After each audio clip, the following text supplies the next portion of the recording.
কি সুন্দর সাজিয়েছে না গো। এ দিদি, তোরা তো আমাকে নিয়ে ঘুরতে এসেছিস, তোরা তো একা একা হাঁটছিস, আমার সাথে একটু কথা বল। তা তুই আয় না পিছন পিছন, তুই কি বাচ্চা মেয়ে নাকি? আয় পিছন পিছন আয়। এতই যখন হাত ধরাধরি করে ঘোরার শখ, তাহলে আমাকে ঘুরতে আনলো কেন? ওরা তো একাই আসতে পারতো, যত ঢং এদের। কেন যে আসলাম দিদি জামাইবাবুর সাথে ঘুরতে, আমাকে সব ধরিয়ে এখন ফটো তুলছে। কি রে দিদি, আর কতক্ষণ লাগবে?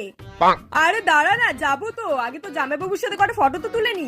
ওর ছাতা কোথায়? আমি ভাবলাম কটা ফটো তুলবো, এদের তো ফটো তোলা শেষই হচ্ছে না। কি রে দিদি, তুই আমাকে রেখে একা একা আইসক্রিম খাচ্ছিস জামাইবাবুর সাথে? একে একটা 5 টাকা দামের বাটি আইসক্রিম দিয়ে দাও তো। চলো। কি, আমার জন্য 5 টাকার বাটি আইসক্রিম? দিদিকে তো আমি পরে দেখে নেবো, আগে বাটি আইসক্রিম তো খেয়ে নি। যাই হোক, বাটি আইসক্রিম ছাড়া যাবে না, আমি দেখছি এবার তোকে, দাঁড়া। ভাবলাম দিদি জামাইবাবুর সাথে ঘুরতে বেরিয়েছে, বিরিয়ানি খাবো, এটা তো রুটি তড়কা। এ দিদি, একটু বিরিয়ানি তো অর্ডার করতে পারত।